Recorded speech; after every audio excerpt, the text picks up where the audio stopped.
So I know you're probably sick to death of answering Dexter questions, but we Oh just have to no, pick your brain a little bit about a few things, if that's okay. that's So fine. tell us how the role of Rita came to be and how did you land that character? So, I originally auditioned for the role of Rita and Deb because they didn't know what direction they were going in. So I read for the casting assistant for both roles, and she's like, "Oh, I think you're good for both." So then I read for the casting director for both, and again, it was like, "Oh, you're right for both." And so then I went and read for Jim Manos, our producer at the time, and as soon as I walked in the door, he was like, "Oh my God, you're our Rita." And I was like, "No, but I can be Deb too," because I really wanted to swear on television. I really thought I was Deb. He's like, "No, you're our Rita," and I'm like, "Well, I prepared Deb too. Let me do that as well." Um, and the interesting thing as an actor was when I was working on the material for Deb, like I had to change the way I walked, the way I talked, how I like all my natural instincts I had to like change. Whereas with Rita, I just had to be. I didn't have to change anything. And it was an important lesson for me to learn as an actor because it I was not a Deb. Like it was visible to everybody else. I was not a Deb except to me. I thought because I was working so hard to try to be a Deb that I was a Deb, but I wasn't. I was definitely a Rita. And then I had to test twice for it because the first time I tested for it, the network thought I was too glamorous to play Rita. So the note was like, "Can you come back in and test and wear no makeup and don't do your hair and just don't do anything." So I was like, "Sure." And so I took it one step further. And the night before, I drank a bottle of red wine so my eyes would be really puffy and swollen.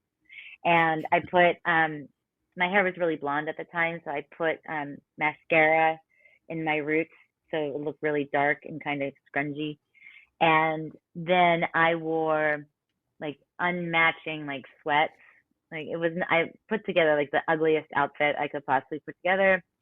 And I went to sign in to test, and I signed in and I was sitting there and I see everybody come out and they're like looking around the room and they look right over me.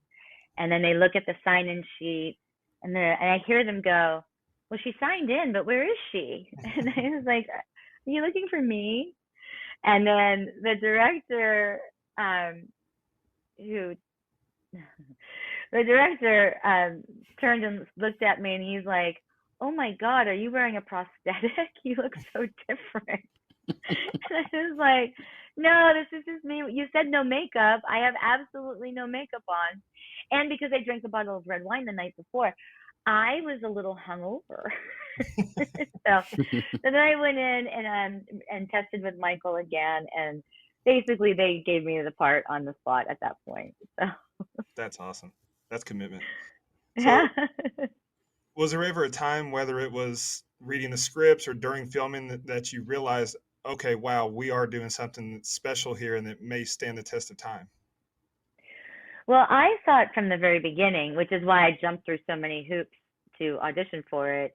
I loved the script from the first moment I read it. I was like, "This is the type of show I like to watch. So this is the type of show I want to be on." And I remember telling Michael during shooting the pilot, like I was like, "This show's gonna be huge. This is gonna be huge. This is gonna be a huge hit." He was like, "How do you know? Like, are you sure you think?" And I'm like, 1,000% yes, because this is the type of programming I like to watch. And I love watching TV. Like I love consuming content and watching television shows. And I'm like, this is it. Like this is it. So I feel like I knew way before everybody else did. Well, it's certainly one of my favorites. Um, tell us about the development of Rita. Like we saw her go from this timid, damaged person and really grow to become one of the strongest characters on the show. Yeah, so in the beginning, I played Rita because she had been a victim of domestic violence and a lifelong victim of abuse. I did a lot of research into that, and I made the choice to, every time she talks, it's almost like she's apologizing. It's almost, she's ready to say, I'm sorry, immediately right after.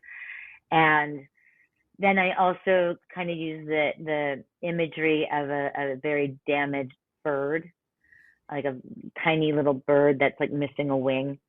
And so that's kind of how I developed her. And then I worked with the wardrobe department. I was like, I don't want any of her clothes, like her clothes need to look like they come from thrift stores, and that nothing matches. Like it's just, it's nothing attractive really. And then we went for the whole, no, I mean, I wore not a stitch of makeup in season one. It was no makeup, no hair. So it was great for me because after coming off of, Buffy and Angel, where I wore a ton of makeup, even if I was dying, I was now on a show where I could show up like a guy, and so my call time was like the same time as if I was a male actor, which was for rehearsal, not like an hour before to go through the works. And however I looked that day was how I went on camera. So it was just like, and I remember everybody going, "Oh, you're so brave. You're so brave to be so raw on camera." And I'm like, I mean, what's brave? I mean, I don't think I look that bad. This is how I look when I wake up in the morning. Like, what are you guys saying? Yeah, There's nothing brave about it. that's a little bit rude. Yeah, I was like, this is what I look like.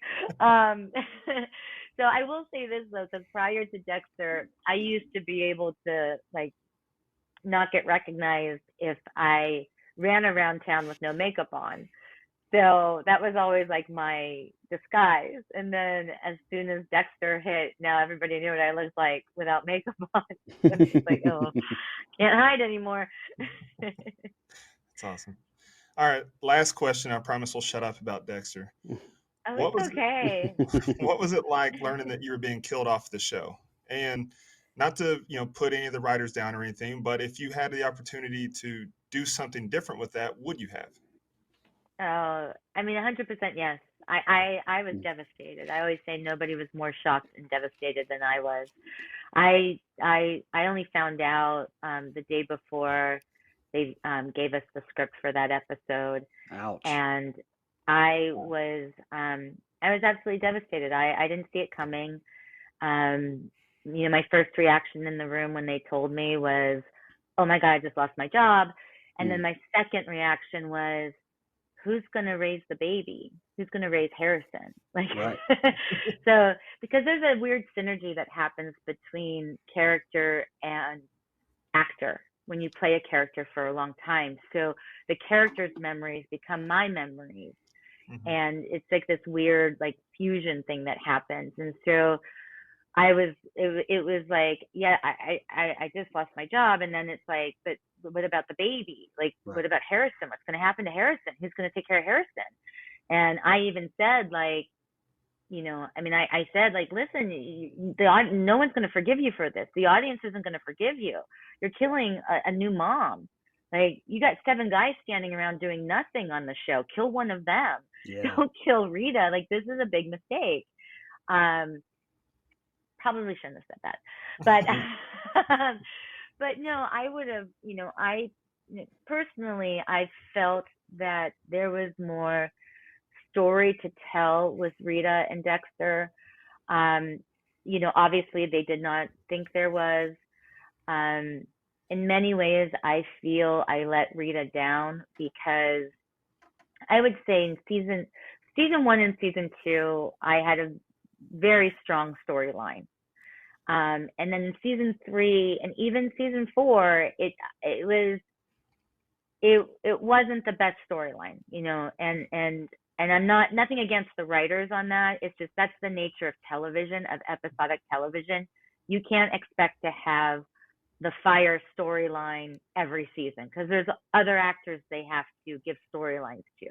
Right. So I took a step back and just let it unfold, thinking like, oh, they'll get back to writing better stuff for Rita, right? And obviously it didn't happen. And I wish I had maybe advocated a little bit more and challenged them more to think creatively and and write something more challenging, I guess. Not, I don't want to say better, but something more challenging that would have inspired them to see more storytelling for them. But I didn't do that, and I learned my lesson after that, that it's important to advocate for your character and say, like, this is getting kind of silly. Like, I really felt Rita was, I mean, listen, I had to sing Karma Chameleon, and like, I felt some of that stuff was like silly. Like, it was just not fun. I mean, it wasn't season 1 or season 2 Rita. It was all of a sudden like a almost like a different character. And so I wish I had challenged them to think a little outside the box with her, because then maybe she would have eventually, that her fate would have eventually happened, but there would have been more time that we could have all lived with her. Sure. Yeah, that makes total sense. And I don't know if this will date us, but they just announced Dexter Resurrection to begin filming this January. And I don't know about everyone else, but I'm ready to see Ghost Rita pop up in New Blood. You know, we got Ghost Deb. So, hey, I'm ready to see Ghost Rita pop up.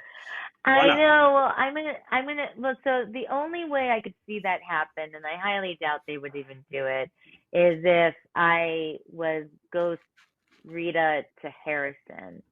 Because the reality is I never knew Dexter's Dark Passenger. That's true. Right. So, whereas Deb did, I didn't know his dark. I was his beard. I didn't know. So I don't know if it would make sense, but it would be nice if I was able, because you got to think that. Okay, listen. Here's the deal. Rita suffered more abuse and more violence over her lifetime than Dexter or even Harrison. Oh, yeah. All they did was, like, they both just witnessed their mothers being killed. That was it. Rita actually had suffered. She had an abusive home life growing up, and then a very abusive ex-husband. So but she always had hope, and she always, like, believed in love and had hope for people and believed the good in people.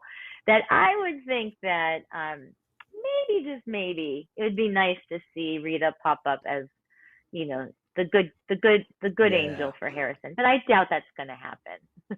Well, Fingers crossed.